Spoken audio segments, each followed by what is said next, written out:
¿Qué tal, chicos? Bienvenidos a nuestro canal que es MJM Medic. Me presento, soy el alumno Trujillo. Somos un grupo de estudiantes de la Facultad de Medicina de la Universidad Privada del Norte. En esta oportunidad voy a explicar la clase de valvulopatías del curso de Práctica Médica 2. La clasificación de las valvulopatías según su soplo, tenemos un video ya hecho por nuestro compañero Marco.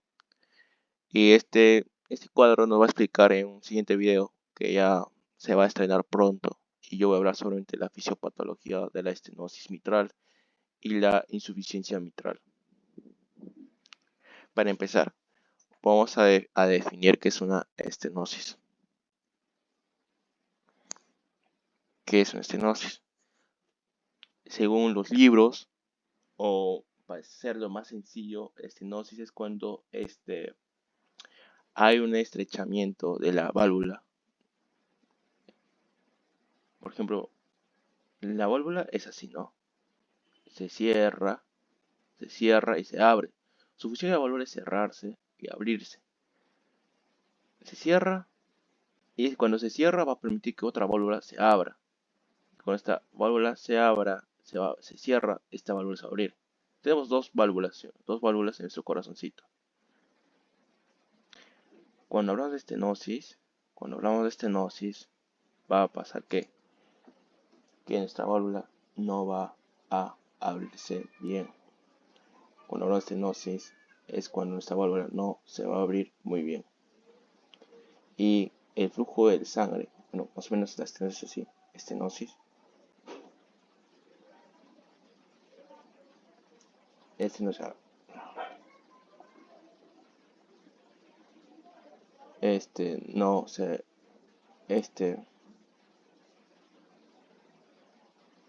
No se abre por completo, ¿no?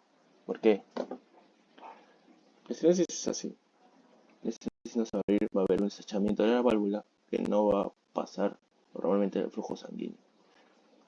En cambio, si no hay estenosis, no. Normalmente el flujo sanguíneo va a pasar. O sea, la estenosis no, la válvula no se abre bien, no se abre bien. Este concepto es sencillo. ¿Por qué no se abre bien? Por un estrechamiento que hay en la válvula. ¿Qué causa esta estenosis? En todas las valvulopatías hay una causa muy importante, que es la primera causa es común, es la fiebre reumática. ¿Ok? Esta fiebre reumática. Otro, que es la calcificación. La calcificación es cuando hay bastante calcio acá en la válvula. ¿Eso qué ocasiona? Que habrá una obstrucción de la válvula. ¿Ok? Como dije, la estenosis con la válvula no se abre muy bien. Y vamos acá con la estenosis mitral. Como sabemos acá en nuestro corazoncito, como podemos observar acá, ese corazoncito, en la parte izquierda tenemos la válvula mitral. En esta parte la válvula mitral. ¿Qué va a pasar acá? Por una obstrucción al llenado del ventrículo izquierdo que se produce como consecuencia de una alteración en la estructura de la válvula mitral. ¿Cuándo debe abrirse la válvula mitral? ¿Cuándo debe abrirse? Claro, en el segundo ruido cardíaco. ¿Por qué? Porque en el segundo ruido cardíaco, ¿qué va a pasar? Las válvulas semilunares van a abrirse. Disculpen. Claro, las válvulas semilunares van a cerrarse. Y las válvulas auriculoventriculares que tienen auriculoventriculares que la tricúspide y la mitral van a abrirse. Se cierra, se abre. Las válvulas semilunares se van a cerrar en el segundo ruido cardíaco y las válvulas auriculoventriculares se van a abrir. ¿Ok? ¿Qué va a pasar acá? Va a haber una obstrucción al llenado del ventrículo izquierdo que se produce como consecuencia una alteración en esta válvula mitral o bicúspide. Muy bien, vamos con la fisiopatología que lo voy a explicar de acá en esta diapositiva. Primero, ¿qué va a pasar?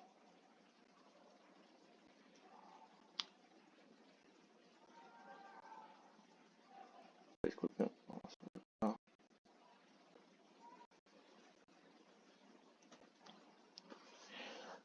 A consecuencia de esta reducción, a esta obstrucción que se va a dar en la válvula mitral, ¿qué va a pasar? Va a haber un aumento en la presión de la aurícula izquierda, va a aumentar la presión, va a aumentar demasiado la presión de la aurícula izquierda, y esto va a conllevar que haya una dilatación a esta aurícula, dilatación.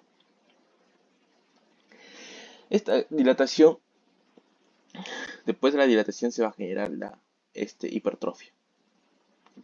Después de la dilatación, ¿qué genera? Una hipertrofia. Perfecto.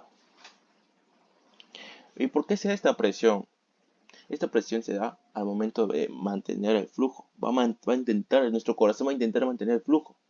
Pero no todo el rato va a estar aumentando la presión, aumentando la presión, aumentando la presión. No. Cuando ya está demasiado aumentada la presión, se va a dilatar nuestra aurícula.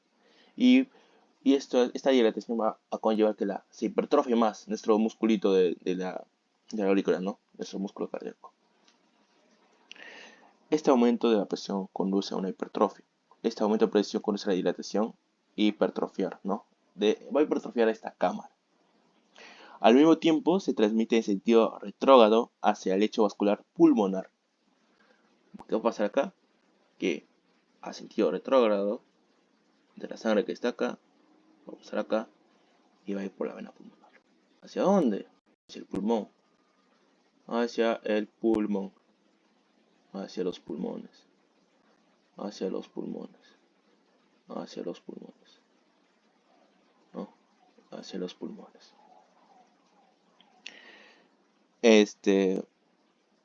Esto va a determinar la congestión de la vasculatura y cuando la presión en el capilar pulmonar va a superar, cuando la presión capilar pulmonar supera, es más que la presión oncótica, va a haber una congestión. ¿Qué va a pasar? Que esta presión cóntica, cuando supera la presión capilar supera a la presión cóntica, va a haber una extravasación de líquido hacia el intersticio pulmonar, ¿no? De esta manera va a poner en riesgo que va a reducir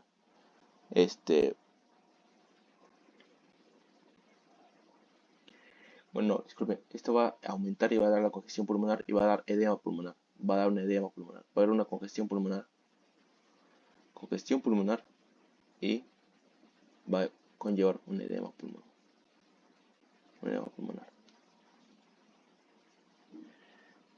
De manera simultánea se va a poner en juego va a haber una serie de mecanismos neurohormonales que van a producir una vasoconstricción arteriolar y va a haber un aumento de la presión del circuito pulmonar.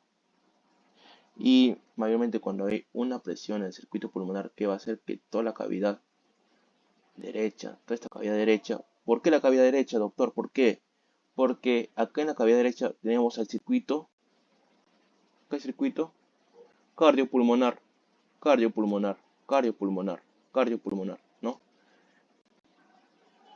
Esto directamente va a venir hacia la circulación pulmonar. Hay dos tipos de circulación, la circulación sistémica y la circulación pulmonar. Y acá, ¿qué pasó? ¿No? Volviendo otra vez en la aurícula izquierda.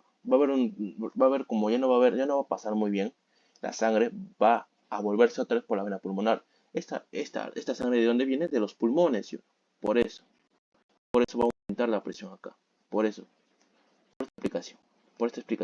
Porque tenemos varios circuitos, cardiopulmonar o circuito pulmonar o circuito menor y un circuito mayor o circuito sistémico. Por eso, como va a pasar esto, va a haber una presión, ¿qué va a pasar con esta parte derecha del corazón? ¿Qué va a pasar? Va a aumentar más también la presión acá, va a aumentar y va a sobrecargar la cavidad derecha. También recordar un concepto muy importante, o que tengan claro, que la válvula mitral,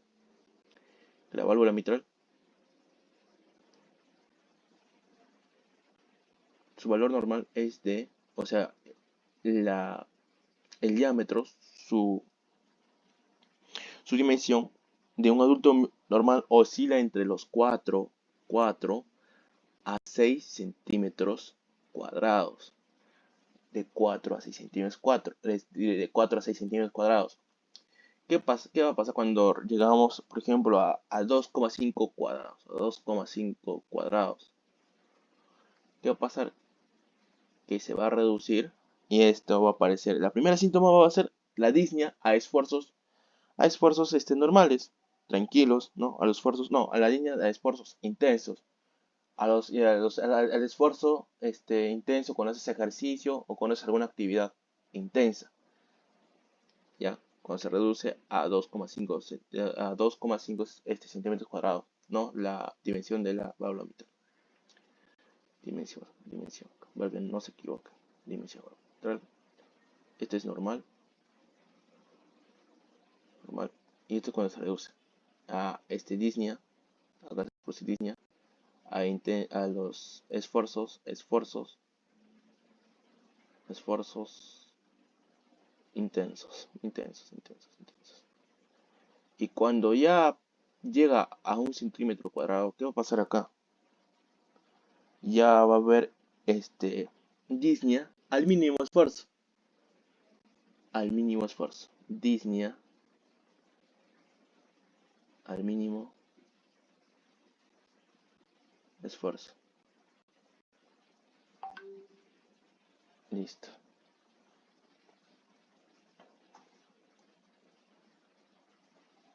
Acabando acá ya la fisiopatología del corazón, de la fisiopatología de la estenosis mitral.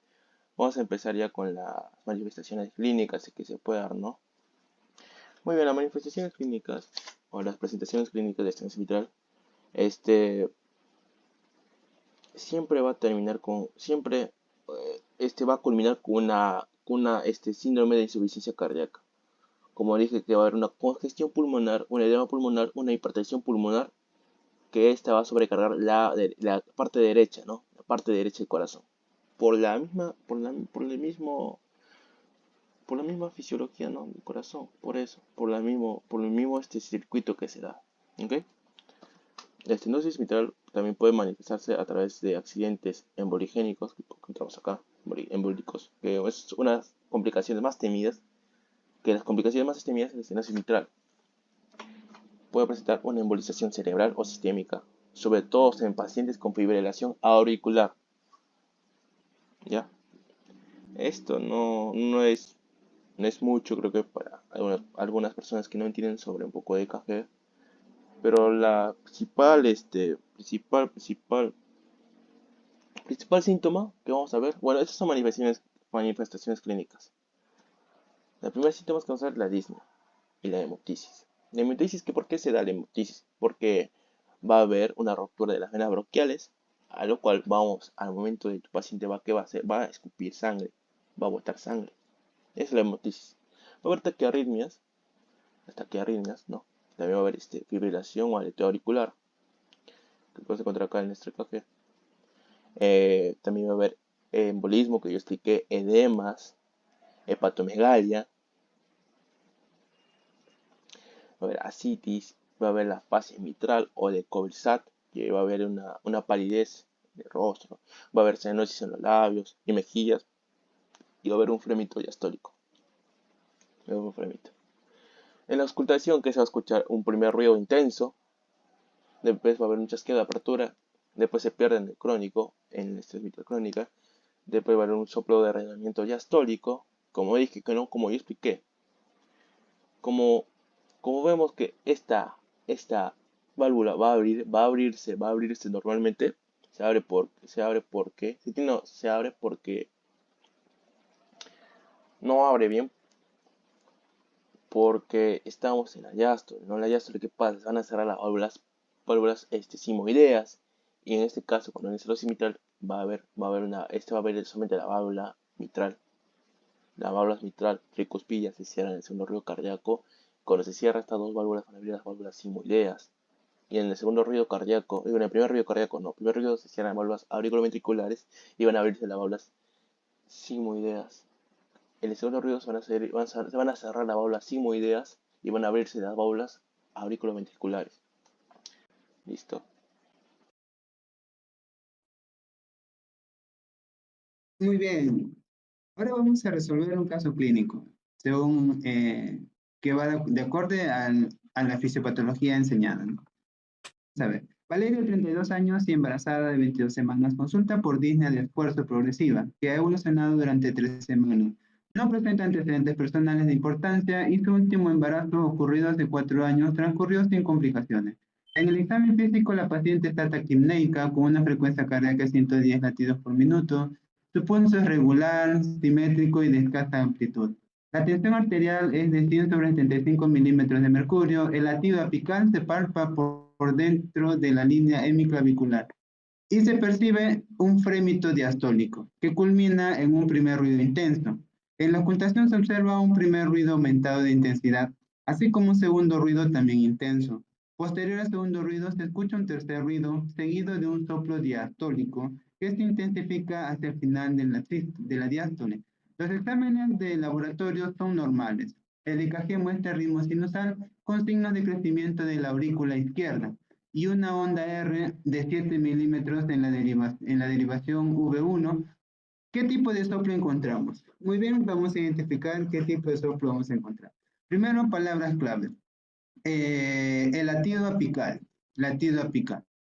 Ya vamos a ver. El latido apical, ¿dónde vamos a encontrarlo? Vamos a encontrarlo. Aquí voy a traer mi corazoncito. Eh,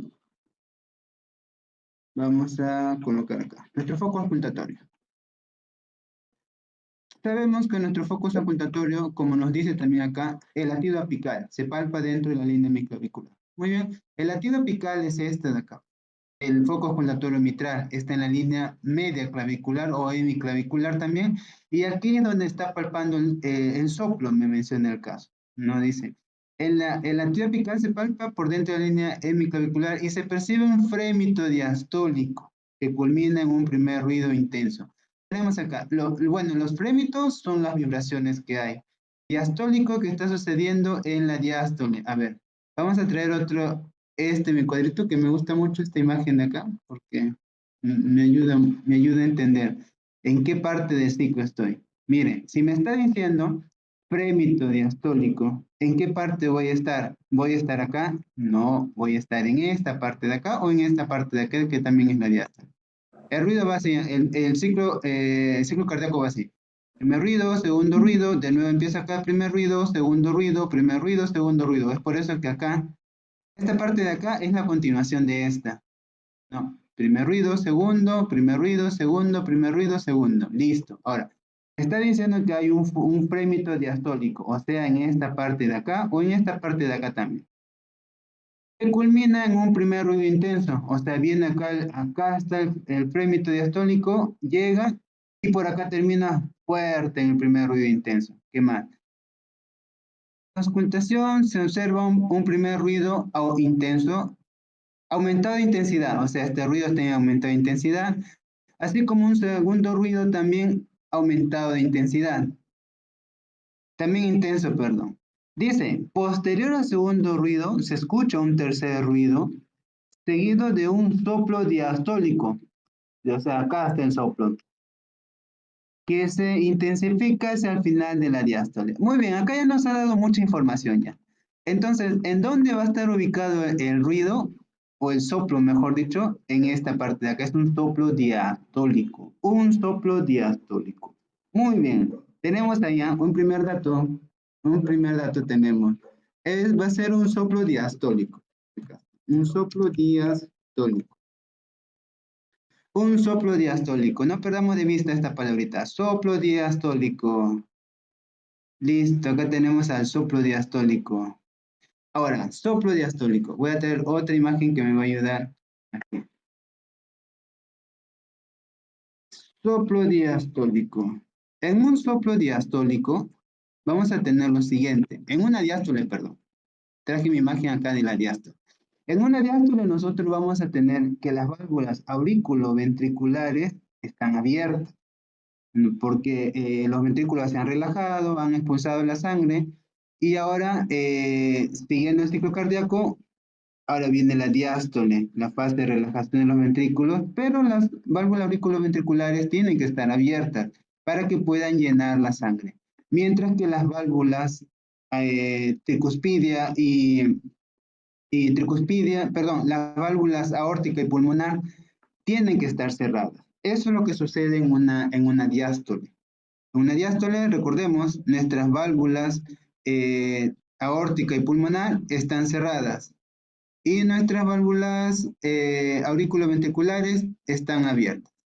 ¿Se entiende hasta ahí? Vamos a ver para poder hacer la comparación y poder entendernos un poquito mejor. Aquí tengo mi... Esperen. Ya. Mírenme, para poder entendernos mejor. Mírenme. Esto es una sístole. También ya había explicado en un video anterior. En una sístole, mis válvulas sigmoideas o semilunares están abiertas porque hay contracción de los ventrículos y están inyectando la sangre en las arterias. Pero y nuestras válvulas auriculoventriculares, ¿cómo están? Cerradas. Caso contrario sucede en la diástole. La diástole habíamos dicho que las válvulas auriculoventriculares están abiertas y las válvulas semilunares están cerradas. Bueno, esto ya no nos interesa. Nos quedamos acá. Entonces, si me está diciendo que el soplo se está escuchando a este nivel en un soplo diastólico y en mi diástole yo sé que mis auriculoventriculares tienen que estar abiertas. A ver, vamos a ver. Ya estamos llegando ya a la conclusión, perdón. Aquí está. Ya. Mis válvulas auriculoventriculares, AV voy a ponerlo para ver ya. Auriculoventriculares tienen que estar abiertas. Y si no están abiertas, ¿qué va a pasar? No abiertas, ¿qué voy a escuchar? Voy a escuchar una estenosis, porque recordemos que la estenosis, como ya lo explicó mi compañero o en videos anteriores, se refiere a que no se abren correctamente las válvulas, hay una estrechez. No abiertas va a haber una estenosis, o puede ser estenosis mitral o tricuspidia también, tricuspidia. ¿No? Esto sucede en el caso de las auriculoventriculares. ¿Y cómo serían los casos de las válvulas semilunares? Semilunares o simoideas. Deberían estar cerradas, pero no están cerradas. Entonces, no deberían estar cerradas. Y si yo escuchara un soplo a ese nivel de las válvulas semilunares, entonces, si no están cerradas, yo voy a tener una insuficiencia. Porque ya lo explicó mi compañero a qué se debe una insuficiencia y una estenosis. Entonces, una insuficiencia que aórtica o pulmonar. Ya recordemos que esas son las válvulas. Listo, entonces, vamos a descartármela.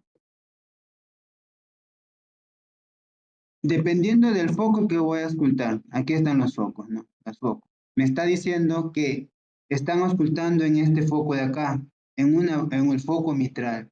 Entonces, el foco mitral, descartado estos, porque acá no me va a decir nada. Estos son los focos aórticos y pulmonar. ¿Dónde están? Foco aórtico está acá arriba, foco pulmonar está por acá.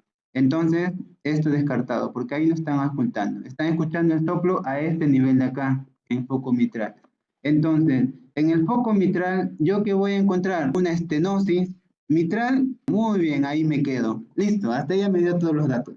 Sigo analizando. ¿Qué más me dice el caso clínico? Me dice, ahora nos vamos con el EKG. Dice, el EKG muestra un ritmo sinusal con signo de crecimiento auricular izquierda, dice. Ahora sí, ya me voy orientando en mi diagnóstico, ¿no? Un signo de crecimiento auricular. ¿Cómo voy a encontrar? Mira, ¿en qué derivadas voy a analizar? Tengan en cuenta, acá tenemos las derivadas del EKG. ¿no? Las precordiales, las unipolares y las bipolares que están. ¿Quiénes me van a ver la cara me van a ayudar a medir, a ver la cara sectal? Es la derivada precordial B1, B2, ¿no? Que están por acá. B1, B2 me van a ver esta cara. Justo lo que necesito porque están a nivel cerca de las aurículas. Y también la derivada 2, que me va a ayudar también a poder analizar una parte de las aurículas. Entonces, ¿cómo yo voy a ver ahorita en el EKG? Me dice que, a ver, el caso clínico, a ver, ¿dónde está? Me dicen signo de crecimiento, con signo de crecimiento de la aurícula izquierda. Cuando vemos nosotros nuestro EKG, acá, tenemos acá la onda P. La onda P me va a indicar la despolarización de las aurículas. Y si yo veo una onda P larga, pero acá corta de tiempo, es una hipertrofia auricular derecha.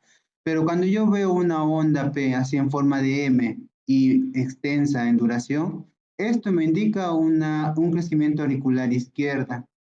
O también yo puedo ver en la derivada B1, esta de acá, que está viendo la cara del corazón de esta zona de acá, puedo ver una onda P que se eleva y otra onda P, la misma onda P, perdón, que va en sentido negativo, ¿no?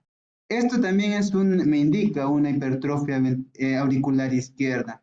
Tanto así en la derivada 2, es esta de acá, que está viniendo acá, la derivada 2, o como la derivada precordial B1. Me están indicando un crecimiento auricular izquierda. Muy bien, entonces ya me voy orientando mi diagnóstico.